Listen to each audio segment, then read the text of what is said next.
Guys, ನಿಮಗ್ ಗೊತ್ತಿರೋ ಹಾಗೆ ಒಂದು ಮಷೀನ್ಗೆ ಹ್ಯೂಮನ್ ಬ್ರೈನ್ ಕೊಡೋ ಒಂದು ಟೆಕ್ನಾಲಜಿನ AI ಅಂತ ಕರಿತೀವಿ. ಇನ್ನೂ ತುಂಬಾ ಸಿಂಪಲ್ ಆಗಿ ಹೇಳೋದಾದ್ರೆ ಇದು ಒಂದು ಟೆಕ್ನಾಲಜಿ.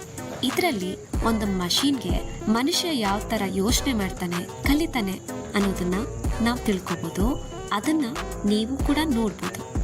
ಹಾಗಿದ್ಮೇಲೆ ಈ AI ಆರ್ಟಿಫಿಷಿಯಲ್ ಇಂಟೆಲಿಜೆನ್ಸ್ ಇಂದ ಇನ್ನು ಏನೇನ್ ಉಪಯೋಗ ಇದೆ ಅಂತ ನೋಡ್ಕೊಂಡು ಬರೋಣವಾ? ಗೈಸ್, ಇಮ್ಯಾಜಿನ್ ಮಾಡ್ಕೊಳ್ಳಿ, ಒಂದು ಎಕ್ಸಾಮ್ ಇದೆ ಅಂತ. ಆ ಎಕ್ಸಾಮ್ ಅಂದ್ರೆ ಟೆನ್ಷನ್ ಇರದೇ ಇರುತ್ತೆ ಅಲ್ವಾ? ಎಕ್ಸಾಮ್ ಟೆನ್ಷನಲ್ಲಿ ಡೇ ಅಲ್ಲ ನೈಟ್ ಅಲ್ಲ ಓದ್ತಾನೆ ಇರ್ತೀವಿ, ಬ್ರೇಕ್ ತಗೊಳ್ಳಲ್ಲ. ಹೀಗೆ ಒಂದು ಸನ್ನಿವೇಶದಲ್ಲಿ ರಾತ್ರಿ 2 ಗಂಟೆವರೆಗೂ ಓದ್ತಾ ಇರ್ತೀವಿ ಅಂತ ಅಸ್ಯೂಮ್ ಮಾಡ್ಕೊಳ್ಳೋಣ. ಆ ಟೈಮಲ್ಲಿ ಸ್ಕೂಲ್ ಲೈಬ್ರರಿ ಆಗಲಿ ಕಾಲೇಜ್ ಲೈಬ್ರರಿ ಆಗಲಿ ಓಪನ್ ಇರುತ್ತಾ? ಖಂಡಿತ ಇಲ್ಲ. Right guys? ಹೌದು. ಈ ಥರ ಲೈಬ್ರರಿ ಕ್ಲೋಸ್ ಆದರೆ ಬುಕ್ಸು ಕೂಡ ಕ್ಲೋಸ್ ಆಗುತ್ತೆ, ನಮ್ಮ ಮೈಂಡು ಕೂಡ ಬ್ಲ್ಯಾಂಕ್ ಆಗುತ್ತೆ. ಬಟ್ ಅದೇ ಟೈಮಲ್ಲಿ ನಮ್ಮ ಪಕ್ಕ ಕಾಮಾಗಿ ಒಂದು ಫ್ರೆಂಡ್ ಕೂತಿರೋ ಥರ ಫೀಲ್ ಆಗ್ತಿರುತ್ತೆ. ಅದು ನಮಗೆ ನಿನ್ಗೆ ಯಾವ ಕಾನ್ಸೆಪ್ಟ್ ಬೇಕಾದರೂ ಕೇಳಿ, ನಾನು ನಿನಗೆ ಹೆಲ್ಪ್ ಮಾಡ್ತೀನಿ ಅಂತ ಕೇಳುತ್ತೆ. ಏನು ಅಂತ ಯೋಚನೆ ಮಾಡ್ತಿದ್ದೀರಾ? ಮತ್ತೇನು ಅಲ್ಲ ಗೈಸ್, ಅದೇನೆ AI. ಹೌದು, ನಮಗೆ ಯಾವುದೇ ಡೌಟ್ಸ್ ಇರಲಿ, ಕ್ವಾರೀಸ್ ಇರಲಿ, ಮತ್ತೆ ಇನ್ನೇನಾದರೂ ಕೇಳಬೇಕು ಅನ್ಸಿದ್ರೆ ಜಮಿನಿ, ChatGPT, ಗೂಗಲ್ ಹೀಗೆ ಸರ್ಫಿಂಗ್ ಮಾಡ್ತಾನೆ ಇರ್ತೀವಲ್ವಾ? ಈ ಥರ ಅಡಿಕ್ಟ್ ಆಗಿದ್ದೀವಿ ಕೂಡ. Right guys? ಹಾಗಿದ್ರೆ ಇದರಿಂದ ಏನೇನು ಅನುಕೂಲ ಇದೆ ಅಂತ ತಿಳ್ಕೊಂಡು ಬರೋಣವಾ? AI ಅಂತೂ ಟಯರ್ಡ್ ಆಗೋದೇ ಇಲ್ಲ. 24x7 ಯಾವಾಗ ಹೇಳಿದ್ರು, ನಾವೇನೇ ಕ್ವೆಶನ್ಸ್ ಕೇಳಿದ್ರು ಅದಕ್ಕೆ ಪ್ರಾಪರ್ ಆಗಿ ಉತ್ತರ ಕೊಡ್ತಾ ಇರುತ್ತೆ. Right guys? ಆದ್ರೆ ಎಷ್ಟು ಅನುಕೂಲ ಇದೆಯೋ ಅಷ್ಟೇ ಅನಾನುಕೂಲನೂ ಇದೆ. ಏನ್ ಗೊತ್ತಾ?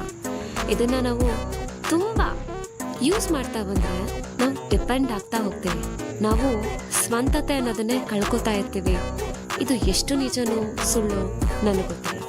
ಆದ್ರೆ ಅತಿಯಾಗಿ ಯಾವುದೇ ಡಿವೈಸ್ನು ನಾವು ಯೂಸ್ ಮಾಡಬಾರ್ದು ಅನ್ನೋದು ನನ್ನ ಅಭಿಪ್ರಾಯ.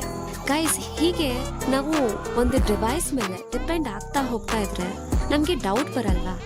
ನಾನ್ ಸ್ಮಾರ್ಟಾ ಇಲ್ಲ ಈ AI ಸ್ಮಾರ್ಟಾ ಅಂತ? ರೈಟ್? ಹೀಗೆ ನಾವು ಫ್ಯೂಚರ್ನಲ್ಲಿ ಒಂದು ಇಂಟರ್ವ್ಯೂ ರೂಮ್ ಹೋದಾಗ್ಲೂ ನಮ್ಮ ಎದುರುಗಡೆ AIನೇ ಕಾಂಪಿಟೇಟರ್ ಆದ್ರೆ ಇಮ್ಯಾಜಿನ್ ಮಾಡ್ಕೊಳ್ಳಿ ಗೈಸ್, ಆಗ ನಮ್ಮ ಫೇಶಿಯಲ್ ಎಕ್ಸ್ಪ್ರೆಷನ್ ಯಾವ ಥರ ಇರ್ಬೋದು ಅಲ್ವಾ? ಈಗ್ಲೂ ಅಟ್ ಪ್ರೆಸೆಂಟ್ ಸಿಚುವೇಶನ್ ನೋಡೋದಾದ್ರೆ ನಿಮಗೆ ಒಂದು ವಿಷಯ ಅರ್ಥ ಆಗಿರ್ಬೋದು. ಎಷ್ಟೋ ಕಂಪ್ನಿಗಳು ಎಂಪ್ಲಾಯೀಸ್ನ ರಿಲೀವ್ ಮಾಡಿ AIನ ಆ ಜಾಗದಲ್ಲಿ ರೀಪ್ಲೇಸ್ ಮಾಡ್ತಿದ್ದಾರೆ, ಹೌದಲ್ವಾ? ಹಾಗಿದ್ರೆ ಇನ್ನೂ ಒಂದು ಸ್ಟೆಪ್ ಮುಂದಕ್ಕೆ ಹೋಗಿ ನಾವು ಇಂಟರ್ವ್ಯೂನಲ್ಲಿ ಕ್ವಶನ್ಸ್ ಯಾವ ಥರ ಇರ್ಬೋದು ಅಂತ ಅಸ್ಯೂಮ್ ಮಾಡ್ಕೊಳ್ಳೋದಾದ್ರೆ HR ಯೂಶಲ್ ಆಗಿ ಏನು ಕೇಳ್ಬೋದು? ನೀನು AI ಮಾಡ್ತಿರೋ ಯಾವ ಕೆಲಸ ಮಾಡ್ತೀಯ ಅಂತಲ್ಲ. ಇದಕ್ಕೆ ನಾವು ಯಾವ ಥರ ಉತ್ತರ ಕೊಡ್ಬೋದು ನನಗಂತೂ ಅರ್ಥ ಆಗ್ತಿಲ್ಲ ಗೈಸ್. ಇದರಿಂದ ನಮ್ಗೆ ಅರ್ಥ ಆಗೋದೇನೆಂದ್ರೆ ನಾವು AI ಮೇಲೆ ಎಷ್ಟು ಡಿಪೆಂಡ್ ಆಗ್ಬಿಟ್ಟಿದೀವಿ ಅಲ್ಲ. AIನ ನಾವು ನಮ್ಮ ಸಂಪೂರ್ಣ ಜ್ಞಾನನ AI ಮೇಲೆ ಯೂಸ್ ಮಾಡೋದ್ರಿಂದ ನಮ್ಮ ಸ್ವಂತಿಕೆ ಅನ್ನೋದನ್ನ ನಾವೇ ಮುಚ್ಚಿಟ್ಕೋತಾ ಇದ್ದೀವಿ ಅನ್ನಿಸ್ತಾ ಇದೆ ಅಲ್ವಾ? ಎಷ್ಟೇ ಆದರೂ AI ಅನ್ನೋದು ಒಂದು ಟೂಲ್, ರೈಟ್ ಗೈಸ್? ಆದರೆ ನಾವು ಹ್ಯೂಮನ್ ಅನ್ನೋದನ್ನ ನಾವು ಯಾವತ್ತೂ ಮರಿಬಾರ್ದು. AIನ ಯೂಸ್ ಮಾಡಬೇಡಿ ಅಂತ ನಾನು ಹೇಳ್ತಾ ಇಲ್ಲ, ಯೂಸ್ ಮಾಡಿ, ಆದರೆ ಸ್ಮಾರ್ಟ್ ಆಗಿ. ನಾವು ತುಂಬ ಡಿಪೆಂಡ್ ಆಗಬಾರ್ದು.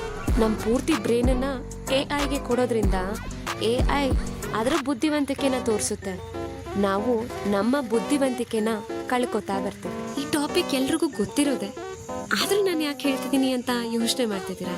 ಹೌದು ಗಾಯ್ಸ್, ಈ ಟಾಪಿಕ್ ಬಗ್ಗೆ ಎಲ್ರಿಗೂ ಗೊತ್ತಿರೋದೆ. ಆದರೆ ಡೇ ಬೈ ಡೇ ಟೆಕ್ನಾಲಜಿ ನಮ್ಮನ್ನ ಎಷ್ಟು ಮುಂದಕ್ಕೆ ಕರ್ಕೊಂಡು ಹೋಗ್ತಿದೆಯೋ ಅಷ್ಟೇ ನಮ್ಮ ಆಲೋಚನೆಗಳು, ನಮ್ಮ ಸ್ವಂತಿಕೆಗಳು ಕಡಿಮೆ ಆಗ್ತಾ ಹೋಗ್ತಿದೆ ಅಂತ ನನ್ಗನ್ನಿಸ್ತಾ ಇದೆ. ಅದಕ್ಕೆ ಗೈಸ್ ಒಂದು ಮಾತು ಹೇಳೋದಕ್ಕೆ ಇಷ್ಟಪಡ್ತೀನಿ, ನೀವು AI ಜೊತೆ ಮುಂದಕ್ಕೆ ಹೋಗಿ, ಆದರೆ AIನೇ ಮುಂದಿಡ್ಬೇಡಿ. ಅಟ್ ಪ್ರೆಸೆಂಟ್ ಆಗಿ ಹೇಳೋದಾದ್ರೆ AI ನಮ್ಮ ಲೈಫಲ್ಲಿ ತುಂಬ ಇಂಪಾರ್ಟೆಂಟ್ ರೋಲ್ನ ಪ್ಲೇ ಮಾಡುತ್ತೆ, ಆದರೆ ಅದೇ ನಮ್ಮ ಲೈಫ್ ಆಗಬಾರ್ದು ಅಲ್ವಾ?